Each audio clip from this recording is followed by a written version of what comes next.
Today at Manchester Theatres, I am here with Manchester's very own award-winning theatre maker, writer, director, performer and activist, Nathaniel Hall, whose show Toxic is coming to Lowry from the 16th of April.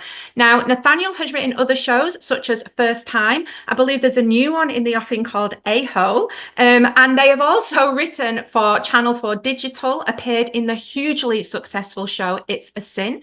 They are co-created director of the Manchester Pride Candlelit Vigil, artistic director of Dibby Theatre, and tour the UK talking extensively about the stigma of living with HIV. So, Nathaniel, I know we've been trying to set this up for a while. We finally got there. So I'm so thrilled that you're joining us today and that you're bringing Toxic back to Manchester as well. Yeah. Oh God. I mean, what a list of like things. That was basically my whole resume, and I was going, now I know why I'm so tired. Yeah, really excited. Toxic is coming back to Manchester. It was a co-commission with Home Theatre and actually premiered in 2023, in the autumn of 2023. And we had a waiting list of people who wanted to see the show. So I'm really thrilled. It's gone through a rewrite. It's kind of slicker, sexier, more devastating than the original. And I'm really thrilled to be bringing it back to Greater Manchester, coming to Salford to the Lowry. Absolutely. So tell us a little bit about it. It's semi-autobiographical, isn't it? And like you say, there's been a few changes. So what is kind of the premise of the story? Yeah, so the story is really about two people who, in their own words, meet, fall in love, and mess it up. It's a kind of anti-love story, right? And when I made my first show, First Time, which you just mentioned there, back in 2018, that went on to do win awards at the Edinburgh Fringe Festival. I performed it 100 times up and down the country. You know, it got me on the BBC Breakfast couch. Just sort of this whirlwind kind of journey with that show, and that was all about my diagnosis of getting HIV when I was 16 for my first sexual encounter and the impact of that for the sort of subsequent 15 years of keeping that a secret and then coming out very publicly. And it's a real, like, despite the subject matter, it's kind of a real feel good show. You know, it's a rags to riches, you know, queer coming of age story. And it got lots of standing ovations. It's a big feeling show, and you kind of feel good after it. The reality of my personal life, whilst that was all happening, was like totally different. So I was in a very toxic, codependent, and at times abusive relationship, where there was a lot of drugs and risk-taking sex involved, a lot of shame at play, and a lot of awful things going on. And I sort of felt a little bit like I'd sold a lie. Everything in First Time is true, totally true, Yeah. but the story didn't end there. And I wanted to delve in a little bit deeper into some of the things that impact LGBTQ plus people and our relationships. So looking at things like HIV stigma, looking at homophobia and the impact of that growing up gay in a straight world. And then the more I sort of delved into it, the more I found like other stories and other people's stories. And so there's kind of the impact of toxic gender norms in there. One of the characters is non-binary. There's also the impact of colorism and racism on interracial relationships. So there's all these kind of other layers and stories that I added to it as I went along. And yeah, it's a real roller coaster ride through 75 minutes. We meet this couple as they meet on a well-known hookup app, and they fall head over heels. They've been through some stuff. They're both in their 30s, and they think they found the one, but actually it's a trauma bond that they're making, and they really spectacularly mess it up. And you know, we play all that out on stage. Yeah. And I think it's interesting what you're saying there about all the layers because it's a two-hander and they're known rather than with names as performer and playwright. Is that still the case? That's correct. Yeah. Yeah. And so is that so that it can be seen more universally so that people can kind of relate, even if they're not going through those exact things, they can relate the feelings and the emotions and those connections. Yeah, and I think also because it is semi-autobiographical, I wanted people to be reminded that myself up on stage there, a lot of this is actually true. There is a whole load of other stuff that I've thrown in there from other stories that I found, but everything is true. Like, so it's someone's story, and there's a line at the start that says, you know, all of this happened to someone somewhere. And so there's this universality to it. You know, one in four gay and one in three bisexual people suffer domestic violence or a domestic abuse after the age of 16. That's a really shocking statistic. When I started Yeah. doing research for this project and talking to friends and going to, running workshops and talking to people and organizations and support charities, that's almost as high as it is for heterosexual women. So something we're not talking about. And I don't think, LGBTQ people are inherently bad or, No. like, so I was really interested to see what's going on there. And I think, what happens in this show is quite, is quite extreme. Not as extreme as what I went through. There's some things that I wanted to keep for myself and not put on stage. I didn't think that was needed or necessary. That's for my therapist, not for the stage. But I think lots of people go through have at least one really bad or two really bad toxic relationships with Yeah. things, and we miss the red flags because we have a desire to want to be loved and be connected to someone, and then sometimes we deny what we know to be true, that we're not being treated the way that we should be.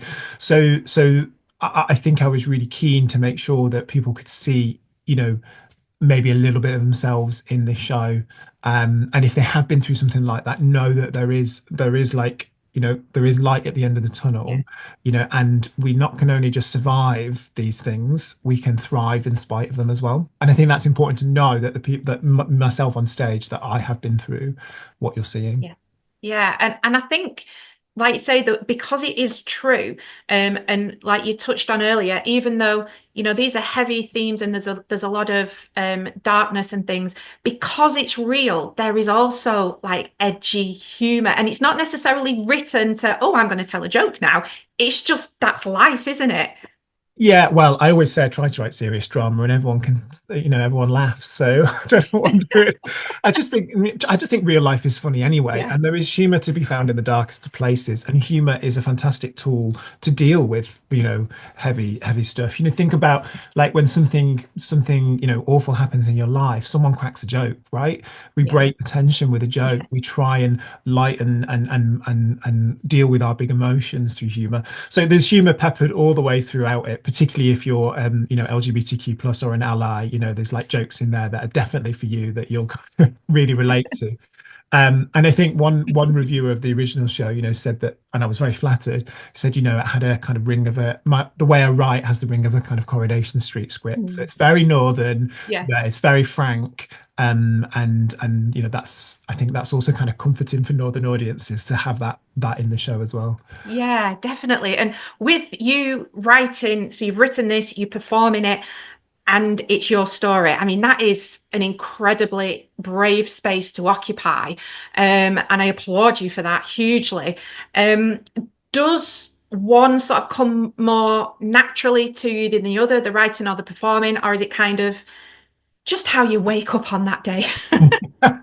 I never thought I was a writer until I made my show first time, and then realized that I actually had a kind of a desire to do it. Like I really enjoyed that process, and the writing process in particular, particularly when you're working on autobiographical or semi-autobiographical stuff, is very cathartic. It's part of the processing, the stuff that gets on the page that never makes it into the play, but it's Yes. important that it goes Yeah. out onto the page and it's kind of marked there. And I think so I discovered a love for writing. I do love performing as well. I mean, performing still terrifies me every single time. Every single time, why am I doing this? But then the adrenaline kicks in. Yeah. And looking back through my career, because of what happened to me when I was younger, the trauma of that, I was essentially groomed. Didn't realize that until much later in life Yeah. in home therapy, and obviously got HIV and kept that a secret from my family for 15 years. I had complex post-traumatic stress disorder as part of of what had happened, and that really impacted my ability to perform. And I just thought for years, as I was a jobbing actor and doing bits here and there and stuff, and I just could never get across the anxiety. Like I would Yeah. physically sweat, I would self-sabotage, I would like forget. I'd be so anxious I wouldn't even be able to remember lines in auditions, for example. And it just sort of fizzled out for me, and I just thought maybe I'm not cut out for the industry. And actually going through the process of making first time and having lots of therapy alongside all this journey and making toxic, I realized that I also have an anxiety disorder. Everyone gets nervous, and nerves are really important. Yeah.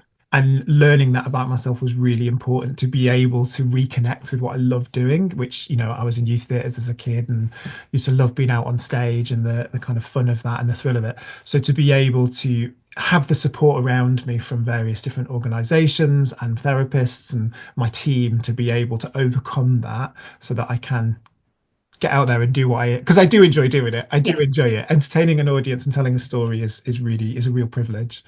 Yeah.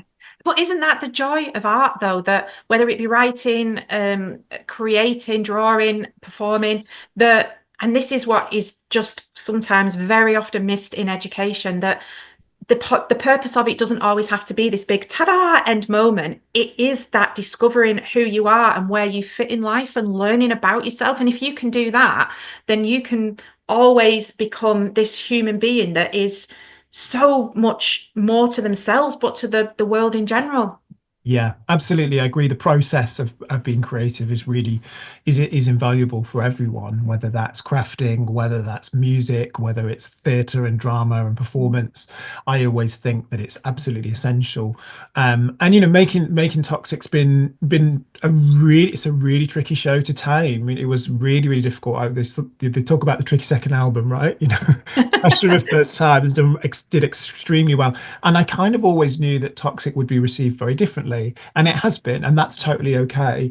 It's a more complex show. It does end in a hopeful place, but it's less kind of that sort of moving towards the kind of climatic standing ovation finish that you get in first time, Yeah. and because it just sits in the messiness and the complexity of life Mm. a little bit more. And I wanted to make something that did that.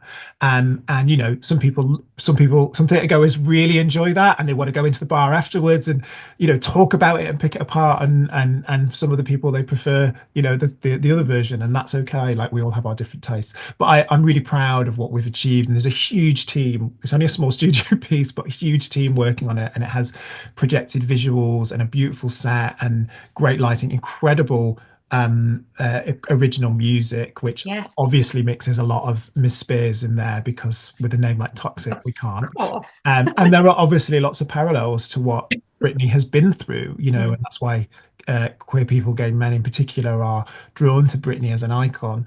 And so her presence in the show is very much that. In fact, there is a whole scene at a Britney Spears concert as well. We've not got a live snake, have we?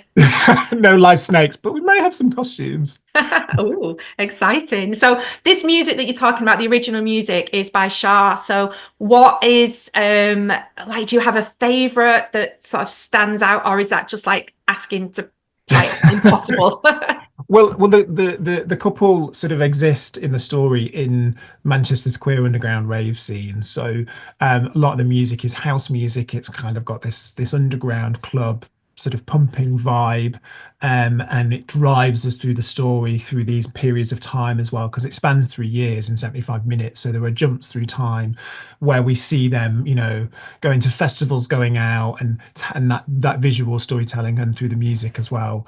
I think Shah's an incredible job. She's got some original song in there that she's composed as well, but also some brilliant remixes Mm. of Britney Spears, which just sort of pepper throughout. So if you're a big fan of Britney, you'll love it.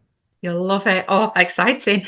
And you've mentioned, obviously, as we've been chatting, the stigma of living with HIV and things like that. And what I was surprised to discover was that comes a lot of it as well from inside the LGBTQ plus community. It's not just external. No, well, 1 in 3 people with HIV living with HIV face stigma from their family, friends, or their workplace. But Mhm. also, whilst the LGBTQ community has been at the forefront of, HIV, tackling the HIV crisis, there is still a lot of, misunderstanding and what used to be called zero sorting. So where people would go, "Oh, you're HIV positive, so I'm not gonna sleep Mm. with you." I faced a lot of sexual rejection, growing up. Thankfully, that is started to shift as science has changed, and the play is Yeah. set at a real pivotal moment. So it starts in 2017. Now, 2017 was the year when U equals U, undetectable equals untransmittable, came out, which was the science that proved that people living with HIV can't, if they're on effective medication, can't pass it on to their sexual partners. So at that point, I'd lived nearly 15 years being told you have to use a condom, you may pass this on to someone else if you don't. So with that gut-wrenching, terrifying fear, then all Yeah. of a sudden that's taken away. You go, oh, that's incredible. And also PrEP, pre-exposure prophylaxis, which is the medication you take preemptively that can stop you getting HIV. So for those people for using condoms is not an option, or they don't want to, there's now another option. There's a tablet which is free on the NHS. So these two things have changed things hugely, and this is where the show's set. But as the show really delves into, I think for lots of people living with or affected by, so gay and bisexual men are disproportionately affected by HIV, whether they have it or not. The show sort of says maybe a blue pill won't just magic away all those 40 years that have just passed Yeah. of slurs and death and shame and awful stigma. There's going to be a process and a time as we adjust.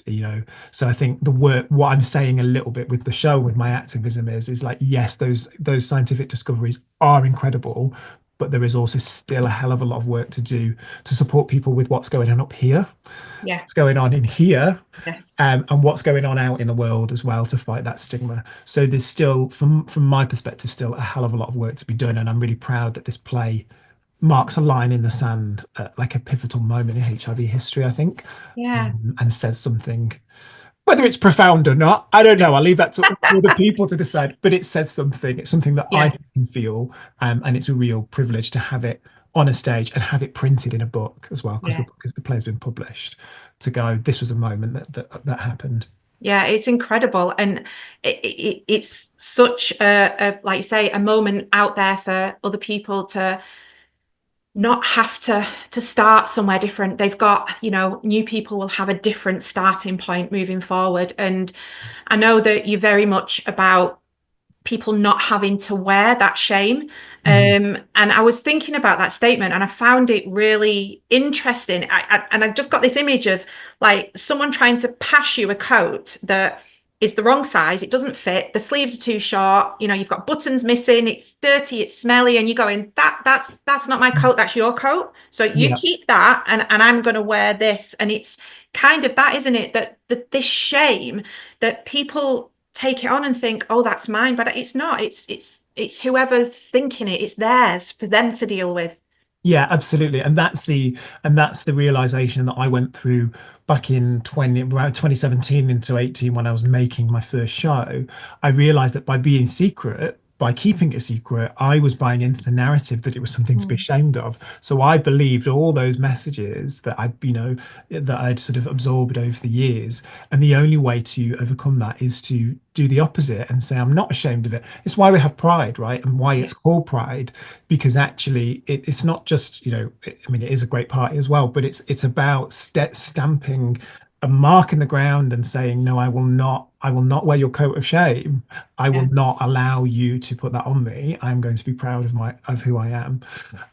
But what's really interesting about toxic is that actually it delves behind that. So that what is it, behind the glittery curtain of pride, because actually we do that and we have to go out and we have to declare our pride, but I know behind that, behind closed doors, lots of people, queer people, are struggling with crippling shame, anxiety. We know rates of depression are higher and anxiety are higher in our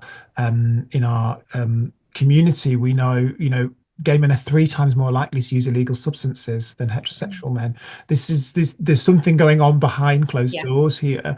I think that the LGBTQ plus people are magic, but we do carry a whole range of traumas and things that have been put on us by society. And we just look at what's happened with the Vivian, a tragic death, and we just found out yesterday that it was drugs. And as much as like from our community, we don't want to put that out there and say, oh, another tragic death from a drug overdose in our community. But I think it's super important.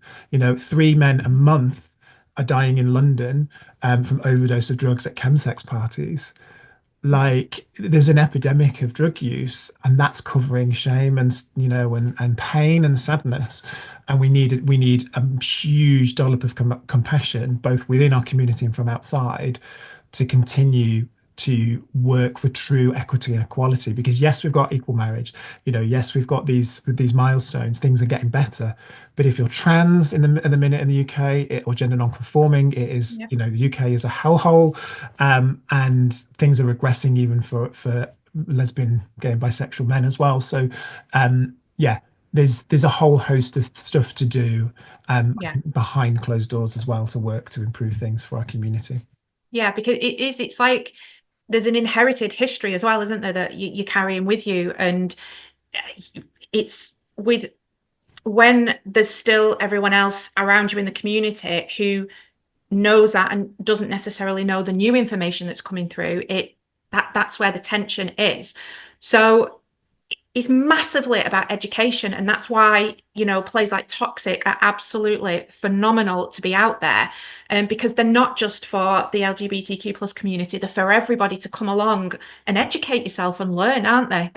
Yeah, come in, like have a glimpse behind that curtain, Yeah.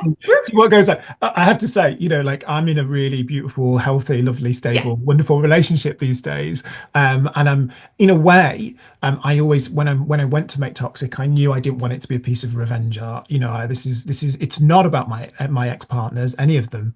It is about me, and it's about me coming to terms and working through the things that I did as well, because I behaved in ways that were, I look back and go, oh, that wasn't great. Like, I'm disappointed with myself, in that situation. But in a way as well, I say it's a thank you letter. It's a love letter and a thank you letter to all those experiences that came before, because what I have now is Yeah. so much better, and I learned so much about myself and about, love and life and relationships through those things. And as the character says at the end, it was a laugh at times as well. And I think that's the interesting thing. Two truths can be present at once. A Absolutely. relationship can be painful and both beautiful at the same time, and that's where Toxic sits. And the characters are sort of, I had someone come up to me after our first show last week and go, oh, I really loved the characters, and then I really hated them. And it's like, is that and that duality is Yeah. present, and that is the truth. And I think sometimes, in drama we can create characters that are a little bit one-sided. So we've got a Mhm. hero and we've got a villain. Yeah. And I really, really work hard to create characters that were neither that. They're really complex, and hopefully come across very real in that sense. Yeah.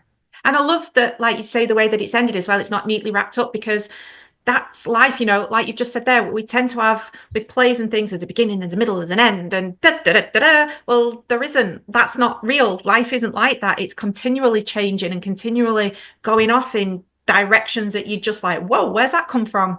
So yeah, it's a brilliant way to write a play, I personally think. And as we've been talking about sort of educating and things, if we use this now as a mini platform for anybody who's out there who wants to learn, wants to know, doesn't want to ask because they don't want to be told, oh, well, you should know, and these things. So can you give some kind of a bit of a breakdown to what it means to be the difference, like what it means to be queer, gay, transgender, non-binary, bisexual, drag, even, like the Yeah, of difference. course. Yeah. So yeah, people might hear LGBTQ plus and go, what does it all Yeah. mean? Well, our community is made up of a broad spectrum of people. That's why I sometimes call it a rainbow, right? Because there are so many diverse differences. And so L is lesbian, women who love women, and G is gay, so gay men who love men. B is bisexual. Sometimes you might hear pansexual, which is people who don't really see the gender in that way, so they love people. So bisexual considers like two different genders, but some people think that they're more than two genders, and that gender is a spectrum. So they say they're pansexual and they like anyone on that spectrum. T stands for trans, which is people who have been born in the wrong gender, or have been assigned the wrong gender at birth, and decide that they want to live in a different gender. That in itself is a really complex, broad spectrum. Some people are cross dressers, so some people like to dress in the clothes of a different gender. but then generally live their life in the gender that they were assigned, sort of everyday life. Some people chose to go down a surgical route, so they take hormones and they have surgery to change their gender, and they legally change their gender on their birth certificate, so they become the other gender. Some people are sort of pre-op and prefer not to have the operation but live as a different gender as well.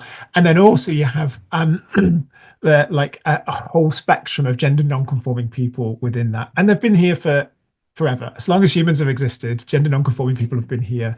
And people might hear the term non-binary used, and that's often used by people who don't feel that they either identify as a man or a woman, so they don't fit into those defined categories or the defined boxes, and so they sort of sit somewhere in between. And that's kind of that.